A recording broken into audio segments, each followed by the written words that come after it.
সুবুদ্ধি রায় রাজার মেজাজে, কর্তার মেজাজে, গিন্নির মেজাজে।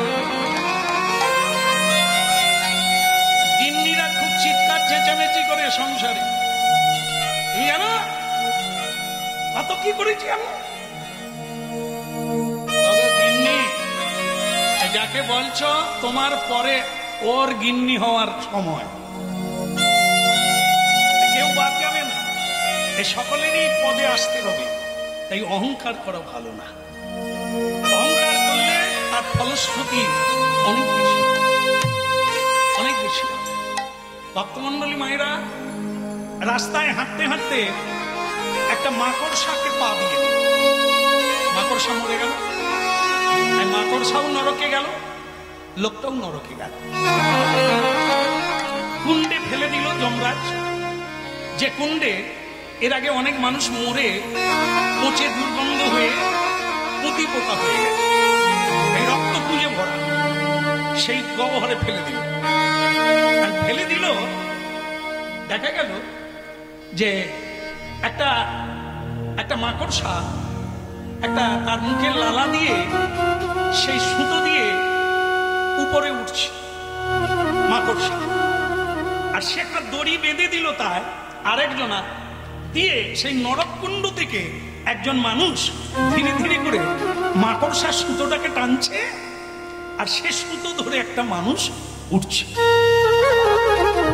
যে মানুষটা মাকড়সাকে মেরেছিল সে মানুষটাও ওই নরককুণ্ডে, সে তখন উঠছে।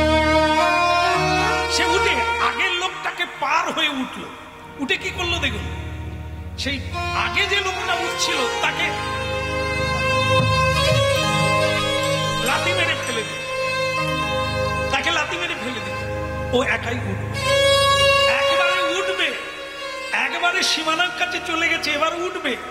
ঠিক সেই সময় মাকড়সা সুতোটা ছেড়ে ওপর থেকে বলল, তুমি সেই লোক না, আমাকে পা দিয়ে মারিয়ে দিলে, আমি নরকে চলে এলাম। তবু আমি ভেবেছিলাম আমি তো মানুষ হতে পারি না, মানুষের উপকার করি, তাই আমার সুতো দিয়ে লালা দিয়ে আমি তুলছিলাম মানুষকে, তোমাকেও তুলছিলাম। কিন্তু সেখানেও তুমি হিংসা করলে, সেই প্রবৃত্তিটা তোমার গেল না। নরকে এসেও তুমি হিংসা করে তাকে লাথি মেরে ফেলে দিলে, তাই তোমারও উঠা হলো না।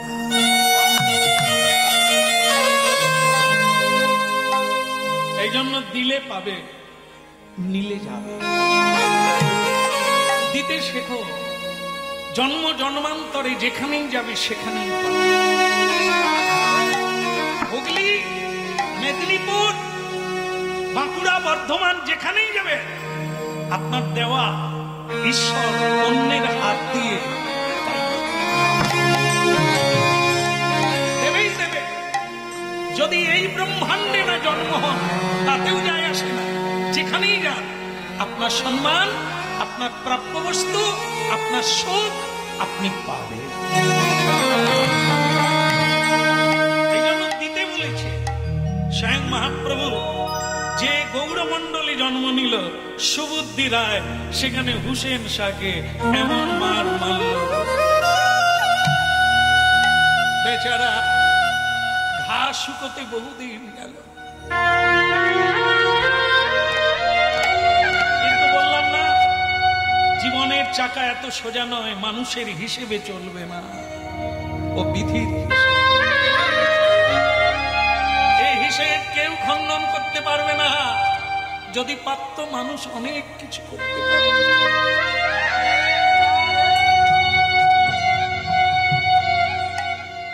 কেউ পারে না। তাই কালের চক্রে সুবুদ্ধি রায় কর্মচারী হয়ে গেল, সেই হুসেন শাহ রাজা হয়ে গেল। কর্মচক্র আজকে আপনারা দেখবেন রাজ্য রাজনীতিতে, মানব জীবনে সব একই। ঈশ্বর তাকে কোন জায়গায় বসাবেন মাটি থেকে তুলে সিংহাসনে বসায়, আবার সিংহাসন থেকে তাকে মাটিতে না। কর্ম কাউকে ছাড়বে না। দেখুন অনেকে জেলে বসে আছে, মহান ব্যক্তি, আর যারা বাইরে আছে ভাবছে আনন্দ না, সাবধানে চলো। ওই একই গতি হতে পারে। তোমার যখন কর্মের ভান্ডার পূর্ণ হয়ে যাবে, পাপের কলসি, তোমারও তাই হবে। এখনো আছে সময়, সরে এসো, সরে এসো, সুপথে চলো, মহান তার পথে চলো, মহাপ্রভুকে ধরো।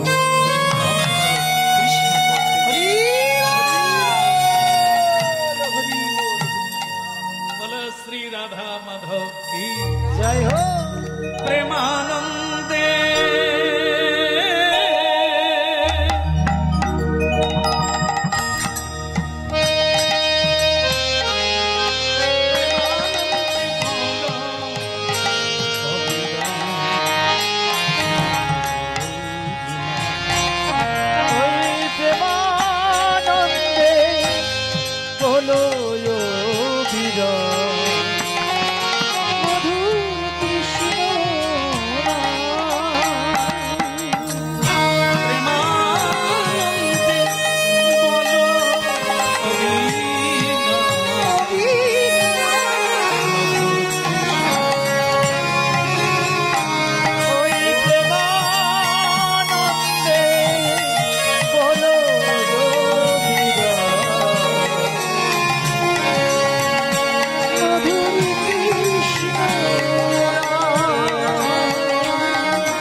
মুসলিমদের বিয়ে করলে স্ত্রীকে কি বলে? বেগম, বেগম, বেগম সাহেব।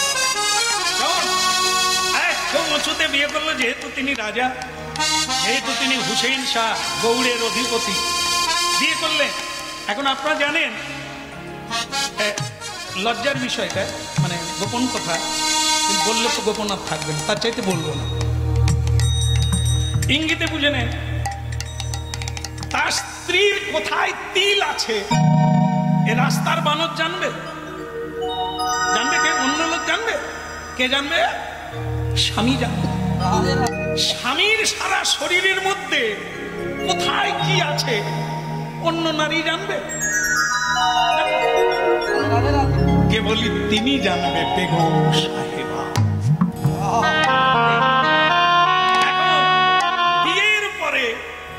যেরকম হয়, আপনাদের যেরকম হয়েছে, আনন্দ আনন্দ, কুঞ্জগলি কুঞ্জগলি, তারপরে কি মন?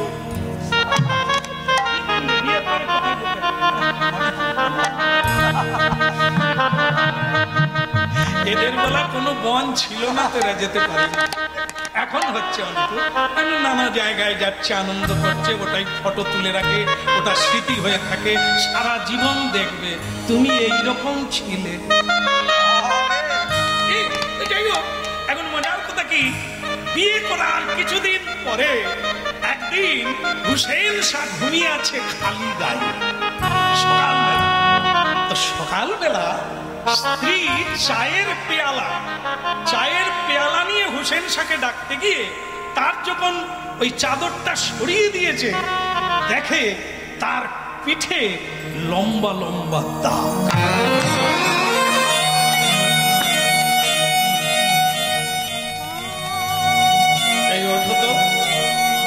শুনছ? এই যে হুজুর, একটু উঠুন। কি হয়েছে বেগম? কি হয়েছে? কিছুই হয় না। বলো তোমার কি হয়েছে? না না, আমার কি হবে, এই তো বিশ্রাম করছিলাম। ঠিক আছে, তুমি চা এনেছো, দাও, চা দাও, কাজে যেতে হবে। হ্যাঁ, আমার কাজের তাড়া আছে, দাঁড়াও। তোমার পিঠে কিসের দাগ? চাদর খুললে গেল, এটা কি তোমার দেখার দরকার আছে? এটা নিয়ে তোমায় চিন্তা করতে হবে না, প্রশ্ন করো না এটা কিসের দাগ। থাক, আবার চাদর গায়ে দিয়ে দিলে, চাদর খোলো, আমার অধিকার আছে, আমি তোমার বেগম সাহেব, তোমার শরীরের অধিকার আমার। দেখি তোমার দাগ, এই দাগ কোথার থেকে? এই দাগ কি তোমার জন্ম থেকে আছে? না। তাহলে কে দিয়েছে? কি করে হলো এই দাগ? তুমি কি চুরি করেছিলে? না। তুমি কি ডাকাতি করেছিলে? না। তুমি কি লোক ঠকিয়েছিলে? না। তাহলে দাগ হলো কি করে? বেগম সাহেবা, বললাম না নারী জাতি, তুমি এত সব জেনে কি করবে? প্রেম শূন্য হয়ে যাবে। পুরুষ মানুষ কোথায় কি করে সেটা জেনে তুমি কি করো? তোমার কোমল মনটা শুকিয়ে যায়। নারী হচ্ছে ভালোবাসার প্রতীক। তোমাদের প্রেমে আমাদের মরুভূমিটা জুড়িয়ে যায়, ঠান্ডা হয়ে যায়, প্রেমে ভরে যায়, বিকশিত হয়। আর সেটা যদি পুরুষের হিসেব, পুরুষ কোথায় যায়, কি কর্ম করে, সব যদি তুমি জানতে চাও, তাহলে তোমার হৃদয় শুকিয়ে যাবে, প্রেম শূন্য হয়ে যাবে, তুমি ভালোবাসতে পারবে না। এটা জানতে চেও না, আমার পিঠে কি দাগ, কি করে এলো, কে দিল, এটা তুমি জানতে চাইবে না। ভবিষ্যতেও তুমি এরকম প্রশ্ন করো না, দেখবে আমাদের এই স্বামী স্ত্রীর দাম্পত্য জীবনে চিড় ধরবে। ভক্তমন্ডলী মায়েরা, মিলিয়ে নেন জায়গাটা। আজকে বলছি না যে আপনারা আলাদা হয়ে যান বা এক হয়ে যান, তা না। আজকে কিন্তু হই হই করে সরকার থেকে, সমাজ থেকে সবাই কিন্তু বলছে নারী পুরুষ সমান সমান, এটা বলছে তো। আর সবাই কিন্তু সেই দৌড়ে ছুটছে। হ্যাঁ, মেয়েরা অনেক এগিয়ে গেছেন, এটা তো স্বীকার করতে হবে, গর্ববোধ করতে হবে। কিন্তু অনেকে যে পিছিয়ে গেছে তার জন্য আফসোস কে করবে? পুরুষও চাকরি করছে, মেয়েও চাকরি করছে, এই তাদের সংসারের প্রেম নাই, কেউ কাউকে শ্রদ্ধা করে না, স্নেহ করে না। কেন? আমারও পয়সা আছে, আমাকেও অফিসে অনেক ছেলেরা আমার দিকে তাকিয়ে থাকে, তুমি বাদ দিলে কি হবে? আরে টুম্পার বাবাও বলছে, দেখো তোমার একটাই মেয়ে নয় আমি, হ্যাঁ আমাকেও লোকে রাস্তায় অনেক লোক তাকিয়ে থাকে, সুতরাং আমারও আছে। আছে, এতে কোনো প্রেম নাই, প্রেম শূন্য। এগিয়েছে, আজকে নারী জাতি অনেক এগিয়েছে বলে ভারতবর্ষ এগোচ্ছে, কিন্তু এগোনাটা কাকে বলে একটু সেটাও দেখতে হবে। আমার কথায় কেউ পিছিয়ে যাবে না, আমি শুধু বাস্তবটা দেখানোর জন্য এগোচ্ছে। এগোন, আমি ভগবানের কাছে প্রার্থনা করে আরো এগোন, কিন্তু অধঃপতন যেন না। মোবাইল যা উপকারে এসেছে, এর আগে মানুষ তা করতে পারে না। কিন্তু মোবাইল পেয়ে অনেকে যে একবারে গুলে জল হয়ে যাচ্ছে, ধ্বংস হয়ে যাচ্ছে, সেদিকটাও মোবাইল যেমন মানুষের জীবনে বন্ধুর চেয়ে বেশি, এটা সত্য। আজ এখানে আসা ওই মোবাইল, বিভিন্ন জায়গায় যাচ্ছি সে ওই মোবাইল, মোবাইলই ঘটক, যোগাযোগের মালিক। তার মানে এই নয় ওই মোবাইল আপনার জীবনকে ধ্বংস করে দিতে পারে, এটাও ব্যবহার জানতে হবে। জীবনকে কিভাবে নিয়ে যাব, এই ব্যবহারটা।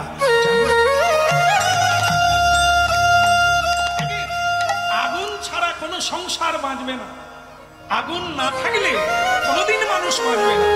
কিন্তু সেই আগুনের যদি অপব্যবহার করে গায়ে লাগিয়ে দেয়, তাহলে কি হবে? কীটনাশক ঔষধ বাজারে পাওয়া যায় কীটকে ধ্বংস করার জন্য, কিন্তু কোনো মানুষ যদি খেয়ে নেয়, এরই নাম অপব্যবহার। এ সংসার বড় মজার কুটি, খাই দাই আর মজা লুটি। জনক রাজা মহাতেজা, সে এদিক ওদিক দুদিক রেখে খেয়েছিল দুধের বাটি। সংসার কান্নার জায়গা নয়, মজা নেওয়ার জায়গা। কিন্তু মজা না নিয়ে যদি শুধু সাজা পেয়ে পেয়ে চলে যায়, তার মানে জানতে হবে ও জানে। এ সংসার একটা মজার কুটি, এখানে মজা লুটে নেওয়া যায়, কিন্তু আসল মজা কোনটা, যেটা কোনোদিন ক্ষয় হয় না, সেটা কোনটা? রাধা কৃষ্ণের গুণগান। জয় শ্রী গোবিন্দ।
জানতে চেও না আমার পিঠে কি করে দাগ হলো।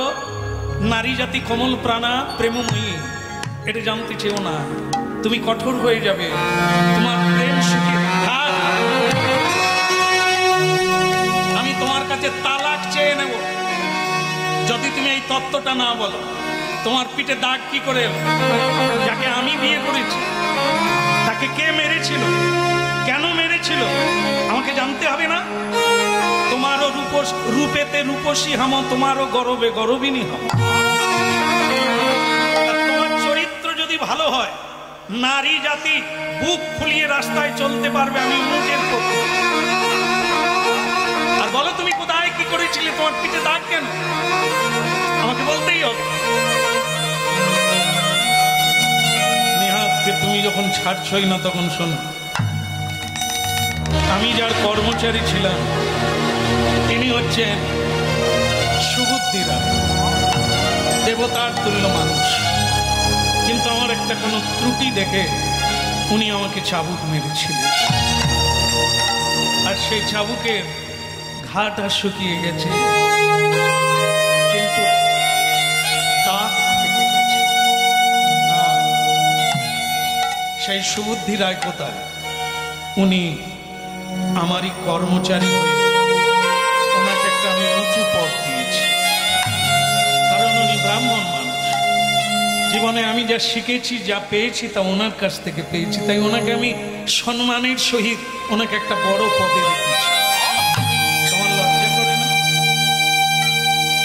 যে তোমার স্ত্রীর লজ্জা এনে দিল, এমন মার মারলো, তোমার পিঠে দাগ হয়ে গেল, তুমি তাকে সম্মান করছো, তাকে এখনো কাজে যুক্ত রেখেছ, তার মৃত্যু চাই, আমি তার মৃত্যু চাই। সে কি বলছো তুমি? আমি তাকে গুরুর ন্যায় সম্মান করি, আমি তার কাছ থেকে অনেক কিছু শিখেছি, আমি তাকে হত্যা করব? হত্যা করবে, নাহলে তুমি জানবে তোমার এই বেগম সাহেবা তোমার কাছে কোনোদিন থাকবে না। অবলা নারী, অবুঝ নারী, তুমি বোঝো, বোঝার চেষ্টা করো। এটা করলে জীবন ধ্বংস, পাপ হবে,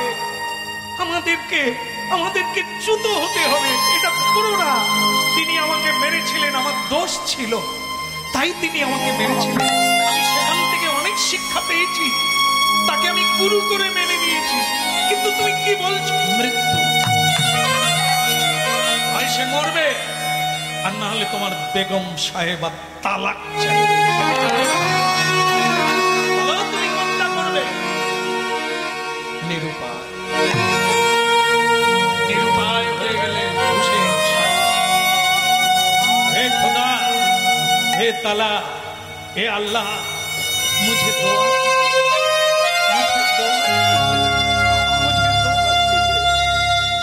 বেগম সাহেবা একটা কথা জীবনে জেনে রাখো, মৃত্যু মানুষের একটা ছুরির আঘাতে হয়ে যায়, কিন্তু উচিত কিনা, তার পরিণাম কি, এটা ভেবে দেখো। ঠিক আছে, আমি বুঝতে পেরেছি তুমি এইখানে দুর্বল আছো, আমি তার মৃত্যু ছেড়ে দিলাম। কিন্তু তোমার জানা আছে ব্রাহ্মণের মৃত্যু শ্বাস চলে গেলে না, ব্রাহ্মণ, পণ্ডিত আর সম্মানী ব্যক্তির মৃত্যু তখনই হয় যখন তাকে অসম্মান করা হয়। তুমি তাই করো, ওই লোকের জাত কেড়ে নাও, তাকে বহু লোক সম্মান, আমিও করি। আমি জানি তিনি এক সাধু, তিনি জপ ধ্যান করে, গায়ত্রী মন্ত্র জপ করে, আমি তার জাত কেড়ে নেব? তুমি আমার নিষ্ঠুর, তুমি নিষ্ঠুর বলো না।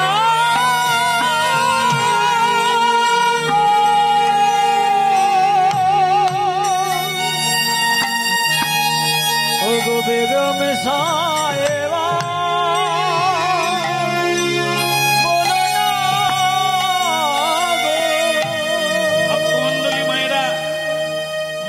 জীবনে এইরকম সংকট দিন তো আসেই আর আসবে, কিন্তু সময় একমাত্র সকল সুরাহা একটু নির্জনে চোখ বন্ধ করে যে ধর্মেরই মানুষ হও তুমি একটু ঈশ্বরের শরণাগতি একটা বুদ্ধি তিনি দেবেন। হুসেন শাহ কি করলেন জানেন বাবা? স্ত্রীকে বললেন মুসলিমদের কোরআনের পানি এটা যদি কোন হিন্দু কোন ব্রাহ্মণ খেয়ে নেয় তার জাত চলে। আজ থেকে 500 বছর আগে মহাপ্রভু তখন এসে গেছেন, তখন এরকম জাত পাতের বিচার, তখন এই জাত নিয়ে মারামারি, ধর্ম নিয়ে পাণ্ডিত্যে অভিমান। মহাপ্রভু এসেছেন সেই স্বয়ং তাকে করঙ্গার পানি খাইয়ে দেওয়া হলো জোর করে। সুগীতি রায় বললেন হুসেন শাহ আমার তুমি জাত কেড়ে নিতে চাইছো, উপায় নেই, আমাকে আপনি ক্ষমা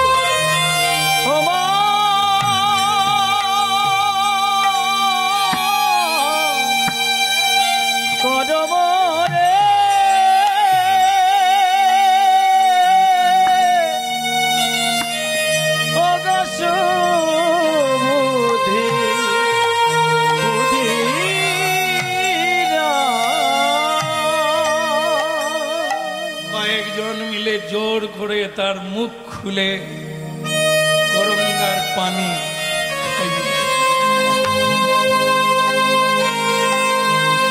হুসেন শাহ রইল তোমার কর্ম।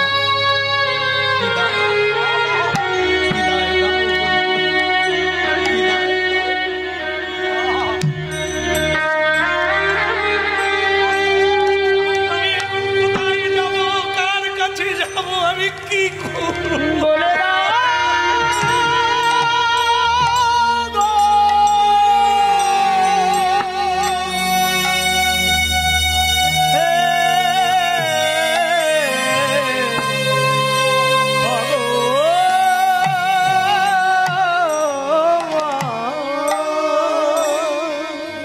সব কিছু ত্যাগ করে কাশীধাম যাচ্ছে।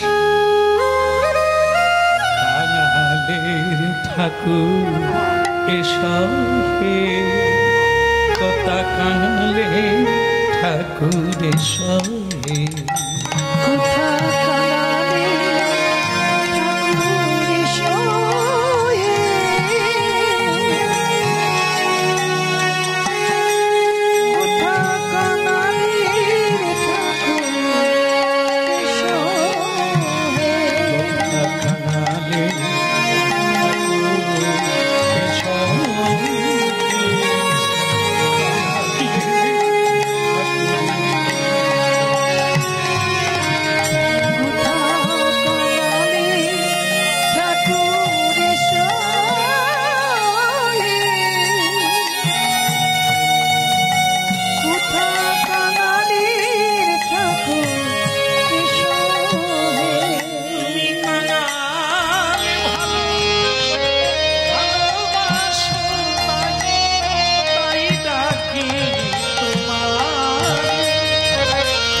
আপনারা হরিনাম শুনেন, ভাগবত গীতা পড়েন, ভজন করছেন, না হলে এত ধৈর্য এত শান্ত চিত্তে তার কথা শুনতেন না।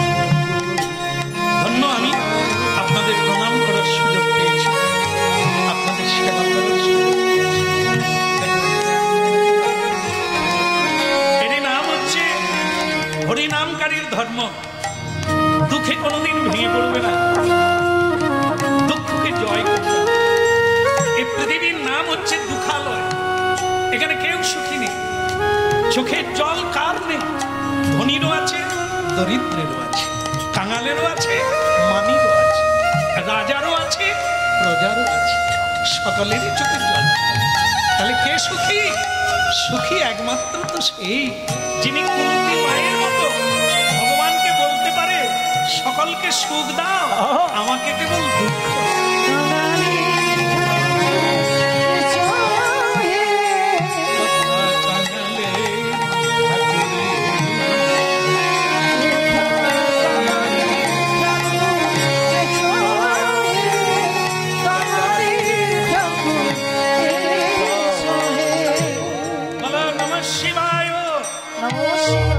भोलानाथ जी की जय हो, काशी धाम की जय। ভগবান হলি মায়েরা, এখন এমন একটা সময় এসেছে না, কে যে কোথায় আছে সব ফোনে দেখা যায়, আবার সব জায়গায় সব মানুষ আছে, সব জায়গার মানুষ। যেই কাশি ধামে পৌঁছে গেল মনটা একটু শান্তি পেল। এখানে কোনো মানুষ আমাকে চেনে না, হ্যাঁ, সবাইকে দণ্ডবত প্রণাম করে শিবজির কৃপা নিয়ে একটা পণ্ডিতদের কাছে একটা উপদেশ নেব, কি করলে আমার এই যে জাত চলে গেছে, করঙ্গার পানি খেয়ে নিয়েছি, তার একটা প্রায়শ্চিত্ত করব। বলো ভগবান কাশীনাথ কি জয় হো, ভগবান শিবজি কি জয়। তারই মধ্যে কোন কোন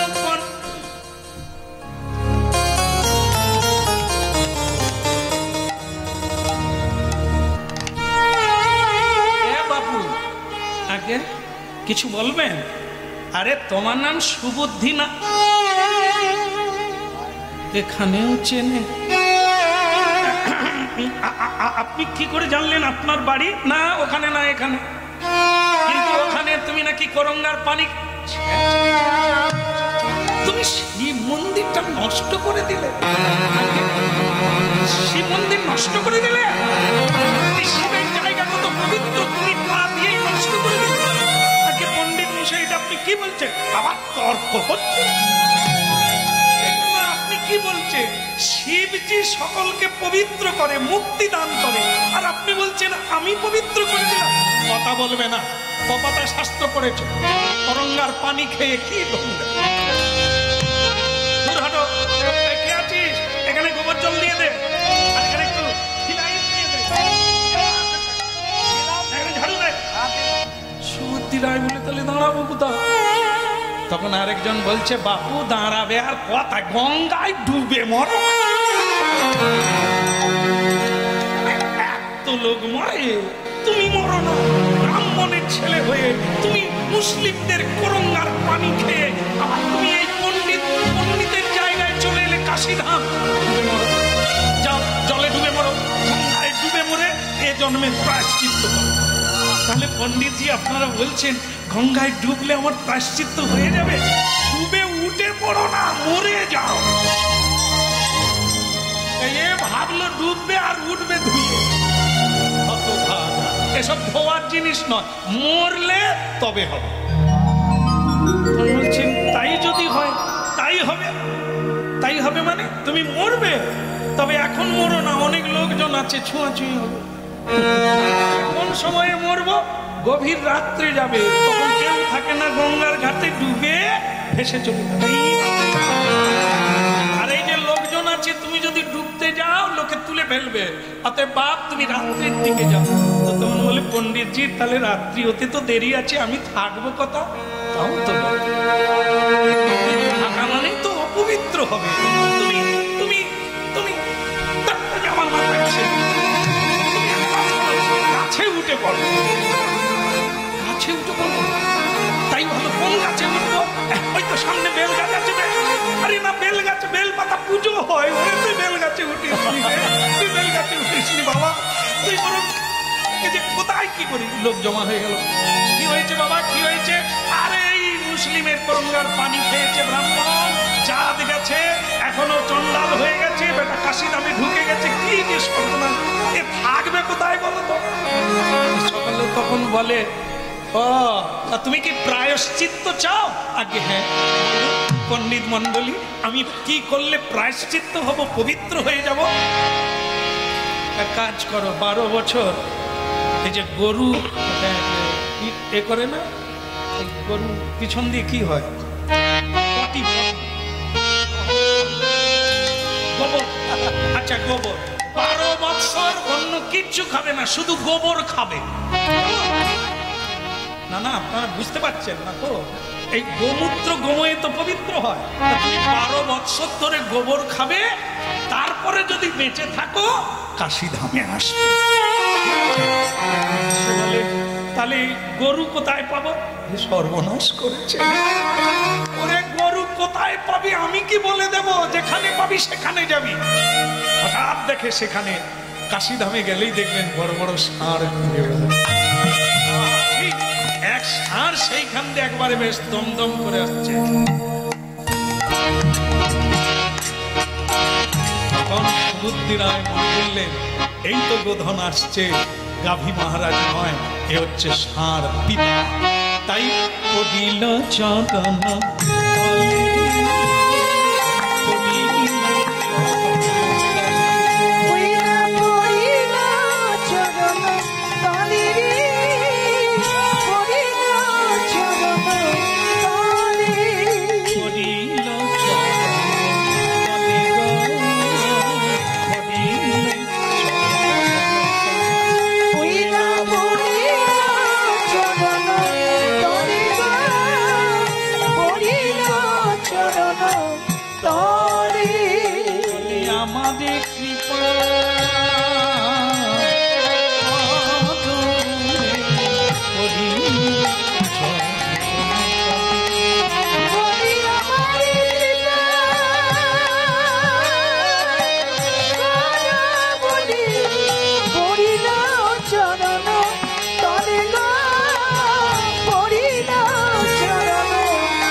সব জায়গায় সবকিছুই আছে। যেই ওই ষাঁড়ের পায়ে পড়ে কাঁদছে, বাবা আপনার গোবর খেয়ে, আপনার মল খেয়ে আমাকে পবিত্র করে দেন বাবা। হে শিবজি, হে পরমেশ্বর কৈলাসপতি, আমাকে আমাকে পবিত্র করে দাও, আমাকে পবিত্র।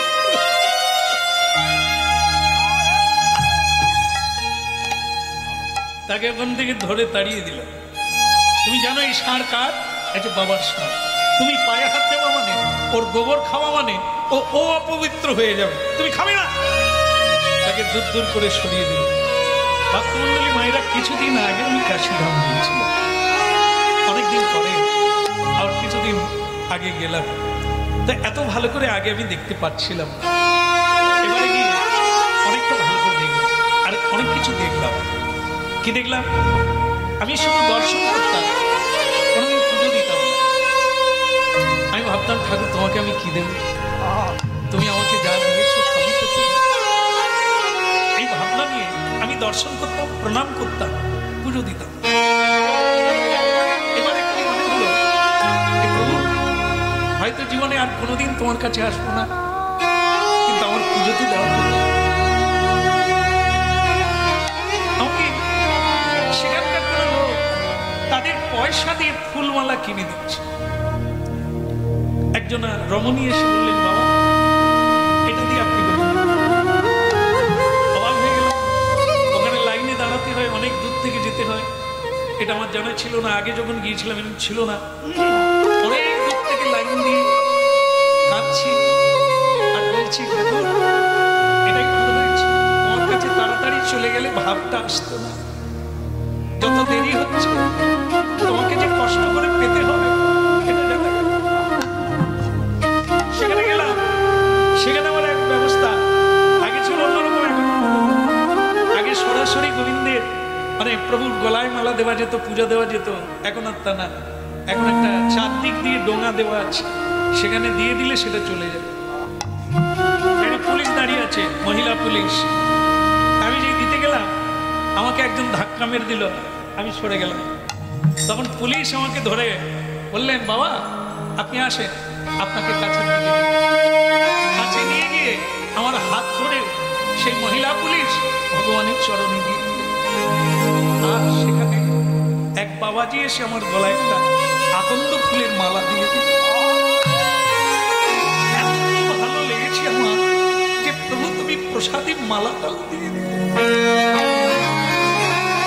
বেরিয়ে এলাম, এসে কি দেখলাম, দেখে একজনা গুরু গম্ভীর, খুব লম্বা এবং খুব চওড়া সাধুজি, সারা গায়ে ছাই মেখেছে, চট করে আছে।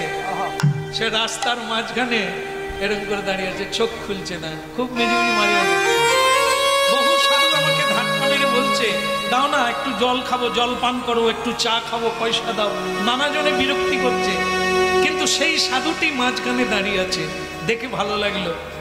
আমি আমার মেয়েকে নিয়ে গেছিলাম, আমার স্ত্রী ছিল, তাদের টাকা দিয়ে বললাম ওনাকেই প্রণাম করো। জ্বলন্ত শীত যাচ্ছে, প্রণাম করো। ওরা প্রণাম করতে গেল, তার গায়ে ছাই ওদের ললাটে দিয়ে আমি অনেকটা দূরে দাঁড়িয়ে আছি, আমাকে ডাক। আমি কাছে গিয়ে তার পায়ে পড়লাম, আমার ললাটে তিলক দিয়ে বললেন, যা আবার আসো।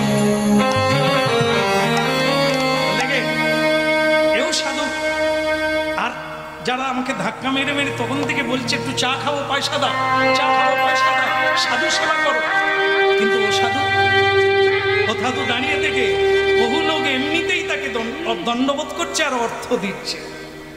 প্রকৃত সাধু দেখে এই ধাক্কা ধাক্কি দিয়ে সুবুদ্ধি রায়কে গড়িয়ে গড়িয়ে গঙ্গার দিকে নিয়ে যাচ্ছে পাষণ্ড মহাপাপী। ওই রকমই একজন সাধু ঘাটে দাঁড়িয়ে আছে, छोड़ दो उसको, छोड़ दो, हम देखते हैं। বাবা এই গঙ্গার পানি খেয়েছে, কে ছুঁবেন না, একে জলে ফেলে দেওয়াই ভালো। সুবুদ্ধি রায় ওই সাধুকে প্রণাম করে বললেন, বৈষ্ণব ঠাকুর করুণা সাগর এ দাসে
বেটা, এই ওঠ, আনছিস কেন? ওঠ। সাধু বাবা, সাধু বাবা এরা আমাকে মারলো? মারে নাই রে, ধুলা ঝাড়লো, মারে নাই, ধুলা ঝাড়লো। উঠবা বেটা, কি কেঁদেছিস রে জীবনে? অনেক মার মেরেছিস, হ্যাঁ? আপনি জানলেন কি করে? এই দেখলি তো, অনেক মার মেরেছিস, অনেক ডাকি দেখিয়েছিস, অনেক গরম দেখিয়েছিস, জীবনে মেজাজ করেছিস অনেক। এখন একটু মেজাজ না বাবা সহ্য করে না রে খোকা, সহ্য করে না। বিশ্বপিতা ভগবান কাজেরই এই মেজাজ, এই বাবুর মেজাজ চলবে না রে, এখানে সব চাকরের মেজাজ হতে হবে, তবে বাবুর দৃষ্টি থাকবে। আর যখনই চাকরের ভাব ছেড়ে দিয়ে মালিক হতে যাবি, এরকম গড়াগড়ি। এ কি তোর মার হচ্ছে রে? এ তো ধুলা ঝাড়া হচ্ছে। এ যত কাঁদবি, যত গড়াগড়ি দিবি, যত লাঞ্ছিত হবি, পূর্বের অপরাধ খণ্ডন হালকা হবি, তবেই তো তার করুণা।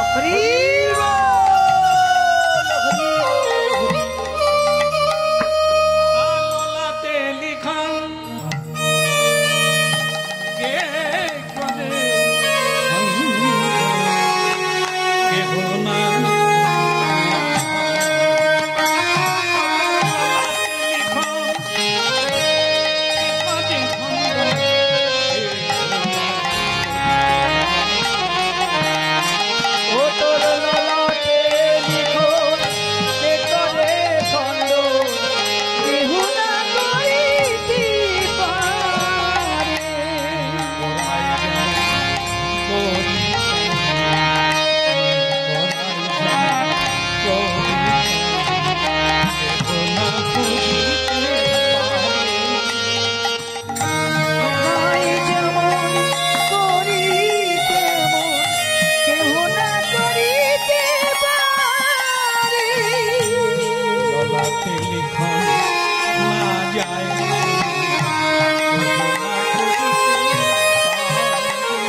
তারপর সেই পল খড়গুলোকে কি করা হতো?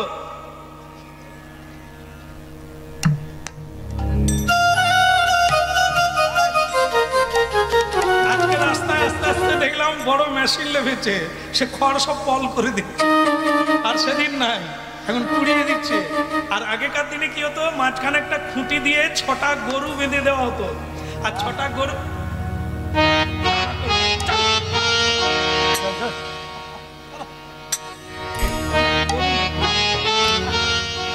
গরুকে কৃষক কি করে, মেরে মেরে ঘোরায়। এবার আমাদের কাছে প্রশ্ন, 6টা গরু যদি থাকে, কোন গরুটা বেশি মার খায়? এই খুঁটোর গোড়ায় যেটা থাকে, মায়েরা জানেন কোন? সবাই বলছে শেষের গরুটা মার বেশি খায়। কেন? যে খুঁটির গোড়ায় আছে সে সমানে কুটি খেয়েই যাচ্ছে, খড় খেয়েই যাচ্ছে, তার তো এক পা দিলে হবে। আর যে শেষে আছে তাকে অনেক ঘুরতে হবে। কেমন?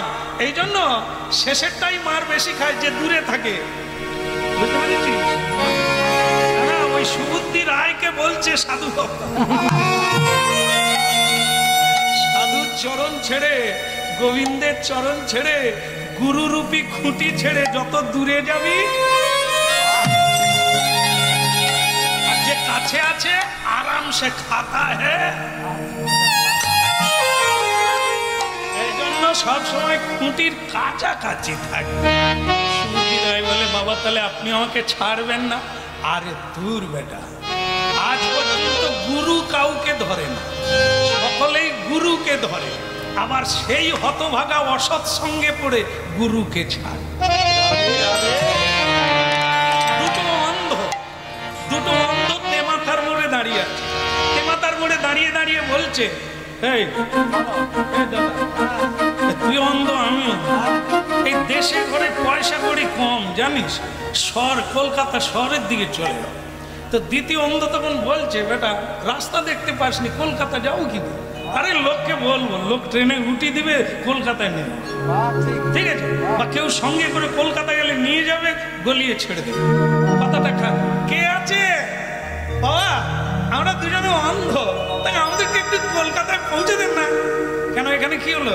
না এখানে গ্রামের মানুষ তো খুব একটা দান ধ্যান করেনি, তো পেট চলছে না। কলকাতার মানুষের অনেক পয়সা, সেখানে গেলে খাওয়ার অভাব হয় না। তাহলে যাবি? চল, আমি কলকাতা যাচ্ছি। এই কলকাতা নিয়ে গেল, একবারে গিয়ে কলকাতায় ছেড়ে দিল। কলকাতা, বুঝতে পারছেন তো এ কোন অন্ধ গলি? কেমন সে এমনিতেই এরা আবার চোখে দেখতে পায় না, সে আবার কলকাতায় ঢুকেছে। ঢুকে বলছে, যা এই কলকাতায় তোদের ছেড়ে দিলাম, ভালো করে খা, আবার যদি কোনোদিন রাস্তায় দেখা হয় তোদের সঙ্গে কথা হবে। ভক্তমন্ডলী মায়েরা দুটো অন্ধ কলকাতায় গিয়ে কি আনন্দ বলে, এবার আর খাওয়ার অভাব হয় না। কি খাচ্ছে জানেন তো? শুধু গুঁতো খাচ্ছে। কলকাতায় এত ভিড়, যদি সাইড হয়ে যান ভালো, নালে আরে দাদা দেখে যান না, বলে তুমি দেখে যাও। গুঁতো খেতে খেতে তখন দ্বিতীয় অন্ধকে বলছে, ভাই সকাল থেকে কি খেলি? বলে গুঁতো। পড়ে গেলে ও তুলে না, তার উপর দিয়ে চলে যায়। কি খাওয়ান খাচ্ছে, মানুষ খালি বলছে দেখে চলতে পারো না, দেখে চলতে পারো না। বলে বাবু অন্ধ। আরে অন্ধ তো রাস্তায় কেন, সাইডে যাও। এই কয়েকদিন কাটানোর ফলে বলে, ভাইয়া যেইখানে ছিলাম সেই চিলেডাঙ্গি অনেক ভালো, সেখানে লোকের আলু হলেন তো দুটো করে আলু দেয়। কলকাতায় শুধু আলুর গুঁতো খাচ্ছে, পত্তা খাচ্ছে। চল আমরা পালিয়ে যাই। ওরে পালানো কি এত সোজা? ঢোকা সোজা, কলকাতা থেকে বেরোনা খুব কঠিন। কলকাতা এ সংসার গলি হচ্ছে সেই গলি, এখানে ঢোকা সোজা। টুপুর পরে সানাই বাজিয়ে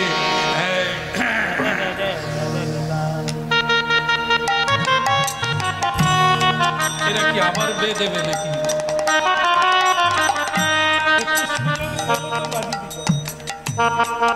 এসব বাজনা শুনলে মন কিরকম হয়ে যায়। দেখেন না, এই যে বাজনা বাজিয়ে নাচতে নাচতে কি আনন্দ করে ঢুকে গেল। মুদ্রি মাছেরা ঢুকে যায়, আনন্দ করতে করতে ভাইয়েরা ভাইকে ডেকে নিয়ে ঢুকে যায়। মুগরি থেকে একবার বেরোতো দেখি, ওদের ঢোকা সোজা, বেরোনা এত সোজা নয়। এই সংসারে বে করে নাচতে নাচতে ঢুকা যায়, নাচতে নাচতে বেরিয়ে আয়। তুমি কোথায় যাচ্ছ? এখন বে করেছো, আমাকে না বলে কোথায় যাচ্ছ? অফিস তো 4টায় ছুটি হয়, 6টা বাজলো কেন? কোন গলি ঢুকেছি? যেন শিশি ক্যামেরা, কোন গলিয়ে ঢোকার চান্স নাই। হিসে করে ধরে নেবে তুমি কোথায় ছিলে, 10 মিনিট লেট কেন বলো, তার সঙ্গে কথা বলেছিলে। ঢোকা সোজা গো, বেরোনা সোজা না। এমন সময় একজন সাধুর সঙ্গে দুই অন্ধের দেখা হলো।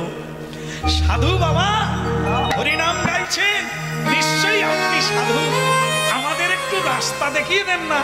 কোথায় যাবি? বলে আমরা কলকাতা ছেড়ে চিলেডাঙ্গি হুগলিতে চলে যাব। যাবি? যা, বলে একটু রাস্তা দেখিয়ে দেন না। তো তোরা তো অন্ধ, দেখালে দেখতে পাবি, তাহলে কিছু কায়দা করে দেন। খালি বসে আস।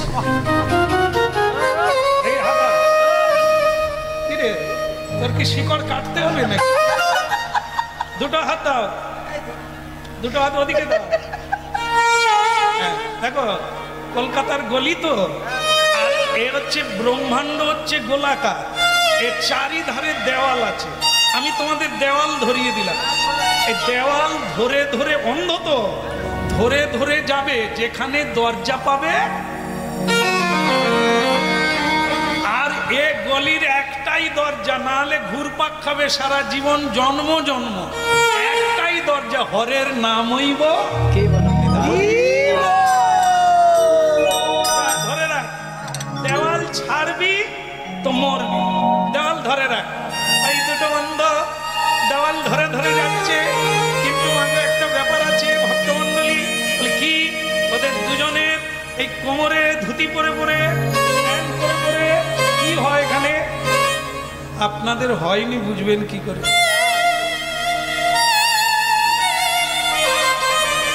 এই যে চুলকনি, দাঁত হয় না, সেই চুলকনি হয়েছে চর্মরোগ, কিন্তু সাধু বলে দিয়েছে ছাড়বি তো মরবি, দেওয়াল ধরে রাখ। সে তখন একটা অন্ধ আর একটাকে বলছে, ওরে এদিকে যে হচ্ছে রে, কি যে করি, দেওয়াল ছাড়লেও বিপদ, না চুল করলেও বিপদ, কি যে করি। সে তখন একটা অন্ধ বলে, তুই যা কর তা কর, আমি আর সামালতে পারছি না। সে দুই হাত ছেড়ে দিয়ে চুল খালো।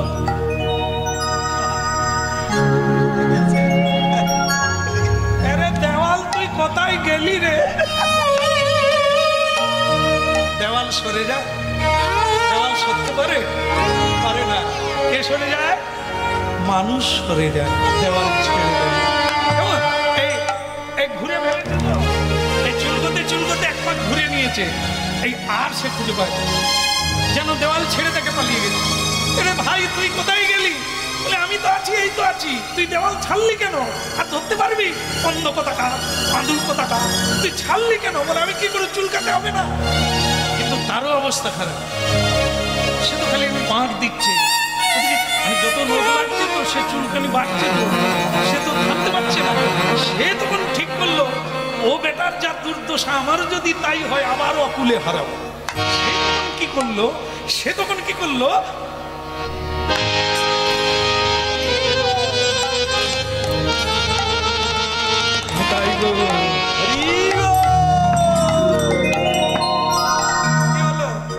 দুটো কাজই তো হলো, চুলকানিও হলো, দেওয়ালও ধরে থাকা গেল। একদিন না একদিন বেরিয়ে যাবে। আর যে দুইটো ছেড়ে দিয়ে চুলকাচ্ছে, তত্ত্বটা কি? এই আমরা হলাম সেই অন্ধ, কামান্ধ, সংসার অন্ধ, জ্ঞানান্ধ আর বাসনান্ধ। এই সংসারের কামনা বাসনাকে চুলকনির সঙ্গে তুলনা করা হয়। স্ত্রী, পুত্র, স্বামী, এই যে চাওয়া পাওয়ার ব্যাপারগুলোকে চুলকনি। চুলকনিতে কি হয় বলুন তো? যদি কারো হয় বুঝতে পারবেন, না হলে বুঝতে পারবেন।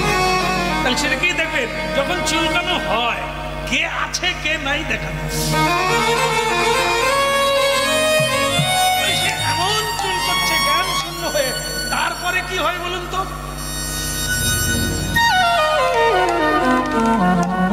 একে কন্ডুরসা বলেছে, কন্ডুরসা। চুলকানির কিছু ফুটকি ফুটকি হয় না, চুলকে দাও আরাম হবে, তারপরে হাউ হাউ করবে, তখন বাতাস দিতে হবে।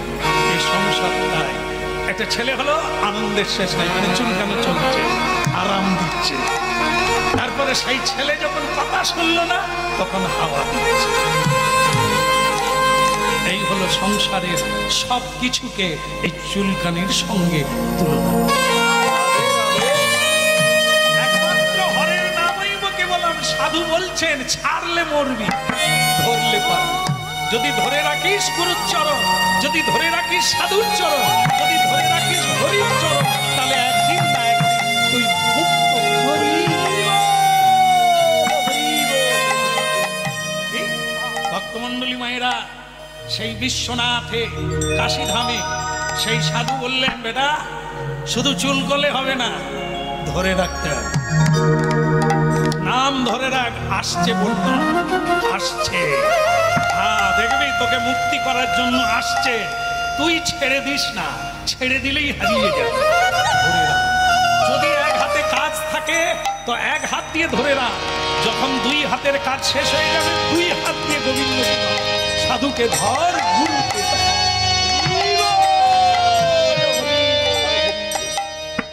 হরি বল, হরি বল, হরি বল ভাই। হরি বলো হরি বলো হরি বলো আমি তো জানি বিনা আর গতি না। আমি তো জানি বিনা আর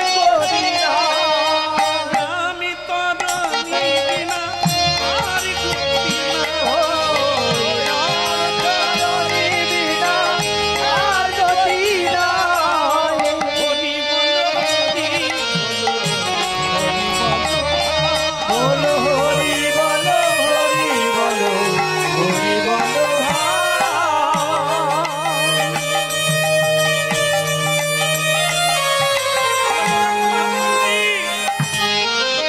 মহাপ্রভু কাশীধাম যাচ্ছে, স্বয়ং মহাপ্রভু শচীনন্দন গৌর হরি কাশীধাম যাচ্ছে। সেই সাধু তাকে বলছে, এই রাস্তা থেকে সরে যাস না, আসছে বন্যা আসছে, সেই বন্যায় খড় কুটো লতা পাতা সব ভেসে যাবে, পাপি পাপি অধম চন্ডা সব ভেসে যাবে, দাঁড়িয়ে থাক। হরি হারায়ে হরি হারায়ে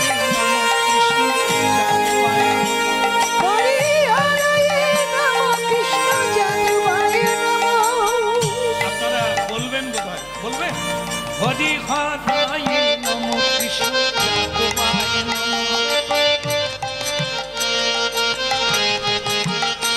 কেবল যাদবায় মাধবায় কেশবায় নমো।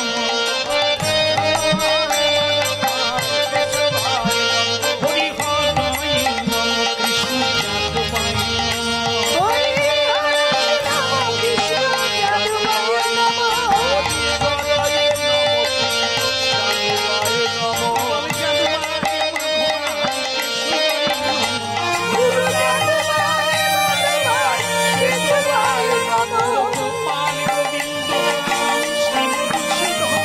গোপাল গোবিন্দ রাম শিব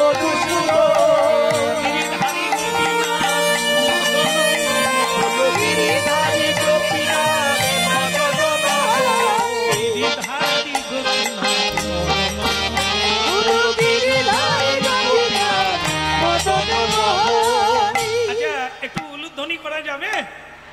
তাহলে হোক। হরি হারায়ে নমো কৃষ্ণ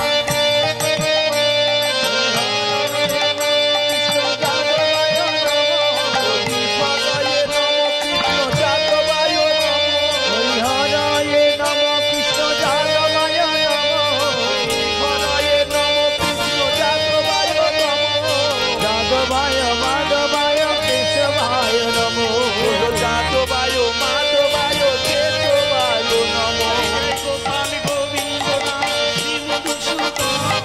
গোপাল গোবিন্দ রাম শিব গিরিধারী গোপীনাথ মদন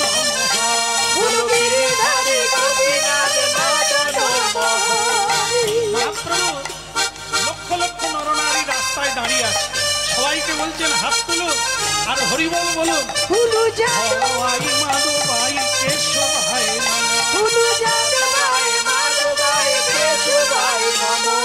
হরে কৃষ্ণ হরে কৃষ্ণ কৃষ্ণ কৃষ্ণ হরে হরে রাম হরে রাম রাম রাম হরে হরে হরে কৃষ্ণ কৃষ্ণ কৃষ্ণ হরে হরে হরে রাম হরে রাম রাম রাম হরে হরে।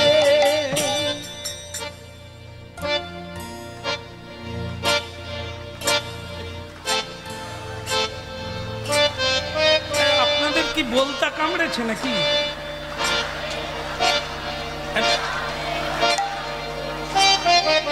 এ যেন যন্ত্রের মতো কে সুইচ মেরে দিয়ে গেছে। আর এবার বন্ধ করুন।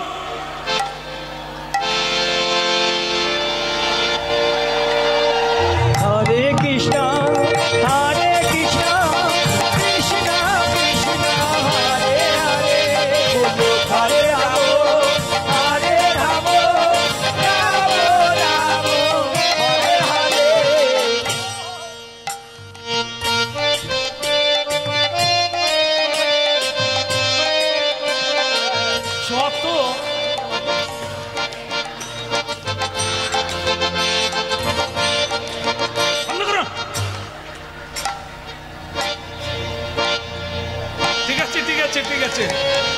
চেষ্টা করে দিই। আমি জানি আপনাদের অবস্থা খারাপ, আপনারা এত গান করে করে শুনে শুনে এমন হয়ে গেছেন, বন্ধ করে যাও।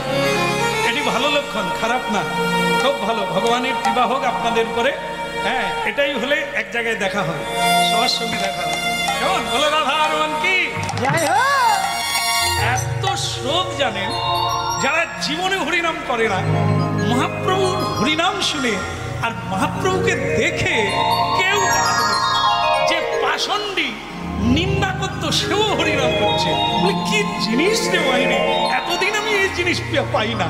এই যে নেশা, কি নেশা থেকেও বেশি কি হরিনাম। পণ্ডিত মন্ডলীরা বলে কি আসছে বলো তো, হ্যাঁ কোনো সরকার দরকার না, কোনো চাল বিনা পয়সায় দিচ্ছে, তাই এত ভিড় হয়েছে।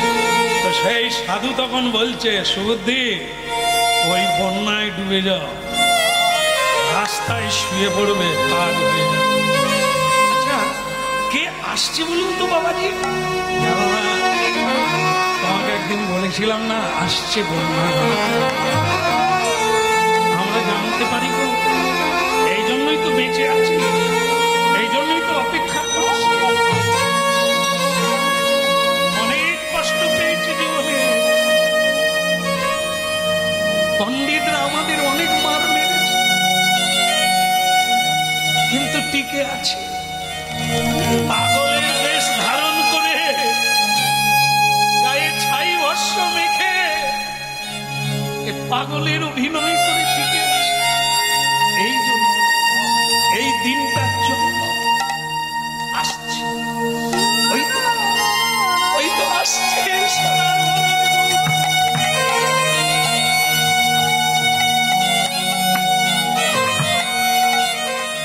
উজ্জ্বল বরণ গো পুরবর দেহ, বিলসিত উজ্জ্বল বরণ গো গৌরবর দেহ, বিকশিত নীরবধি ভাববিহীন। উজ্জ্বল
মহাপ্রভু কি। আকাশ পাতাল ভেঙে উঠছে, উত্তাল হয়ে উঠছে কাশীধাম। যারা পণ্ডিত মন্ডলী তারা লুকাবার জায়গা পায় না, তারা বুঝতেও পারছে না কে এলো কাশীধামে। ওই হুল্লোড় কিসের, এত হরিধ্বনি, এত শঙ্খ বাজছে, এত উলুধ্বনি কিসের? ওরে বন্ধ কর, ওরা বন্ধ কর।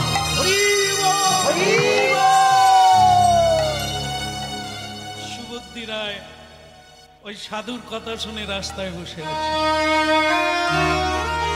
চোখে গেল, মনে বল, বুকে আশা। আমার জীবনে আমি এমন উত্তাল তরঙ্গ দেখিনি কখনো। দেখলেন তারপরে কি দেখে চেনা যাচ্ছে না ইনিকে? ওই সোনা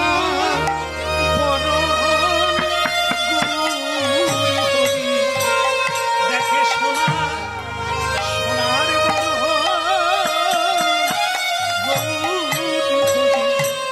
দেখে সোনা বড়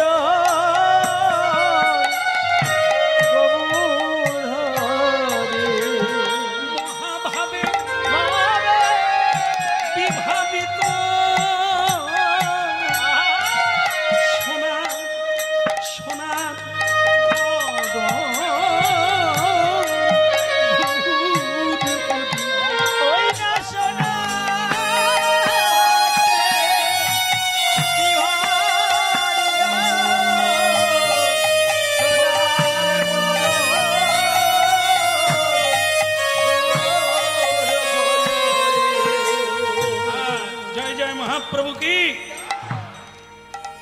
সবার প্রমাণ নিল, কিন্তু সুবুদ্ধিরা রাস্তা থেকে নেমে গেল নিচে নিচে নেমে গিয়ে হাঁটু গেড়ে বসে হাত জোড়ে করে কাঁদছে। কেন? সে যে পতি, সে যে কুরঙ্গার পানি খেয়েছে, তার যে জাত চলে গেছে, তাকে যে কেউ ছোঁবে না। যদি মহাপ্রভুর গায়ে লেগে যদি ছোঁয়া পেয়ে যায়, এই জন্য সুবুদ্ধিরা রাস্তার নিচে নেমে কাঁদছে। এমন পতি তুমি পাবে না হে প্রভু, এমন পতি তুমি পাবে না, তুমি পতিতে পাবো, পতিতে পাবো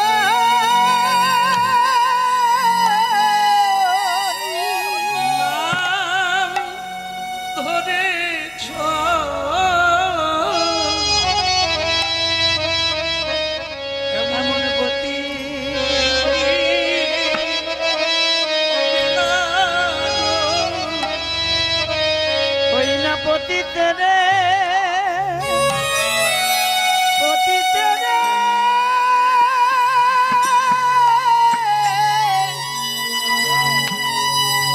তুমি নাম ধরেছ।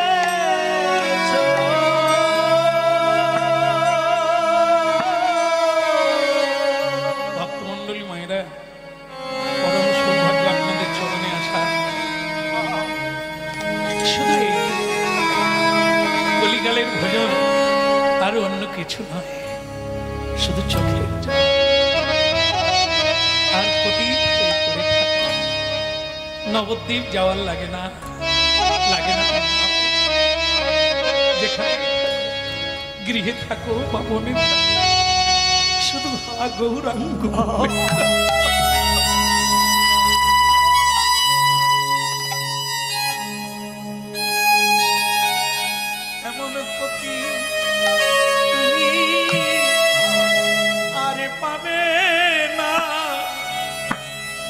পতিতে পাবো,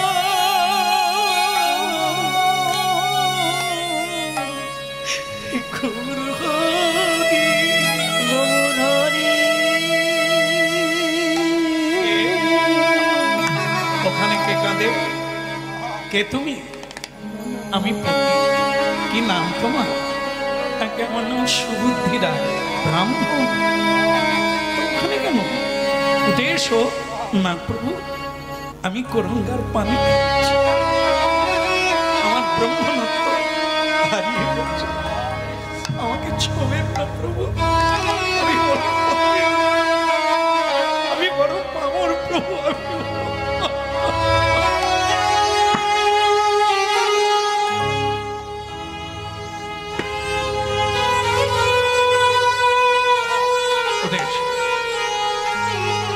আমি বলছি তুমি উঠে এসো রাস্তা।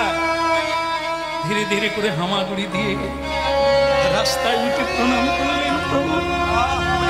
আমার উপায় কি হবে? সোজা হয়ে দাঁড়াও দাঁড়াও বলছি। সুবুদ্ধি রায় দাঁড়ালো সোজা হয়ে, আর সঙ্গে সঙ্গে আমার প্রতি পাবন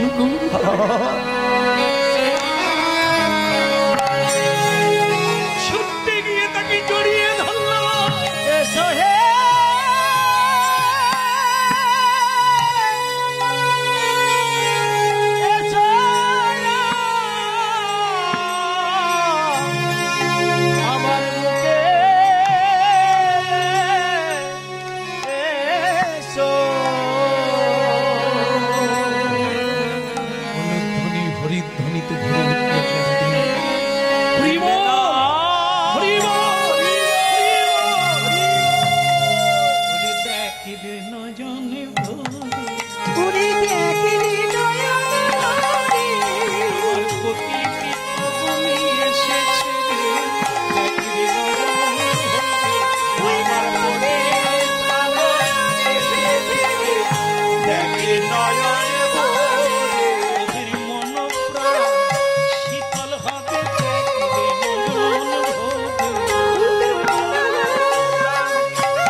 গোড়াগড়ি যায়, মার খায়, লাঠি ঝাঁটা খায়, এই কাশি দামে অনেকদিন পড়ে আছে, কিন্তু মহাপ্রভু তাকে কোলে নিয়ে আলিঙ্গন করছে আর বলছে আই রে আমার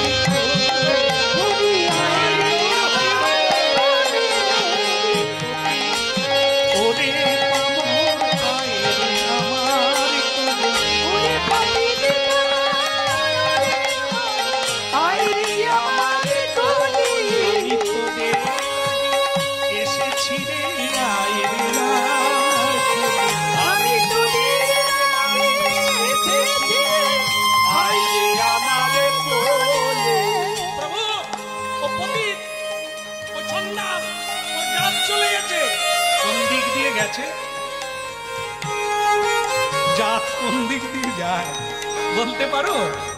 একই শ্মশানে একজন ব্রাহ্মণ দেহ ত্যাগ করলো, তার দেহটা পোড়ানো হলো, আর একজন চণ্ডালের দেহ পোড়ানো হলো। ছাই দেখে বলতে পারবে কোনটা ব্রাহ্মণের কোনটা চণ্ডালের? আমার প্রতি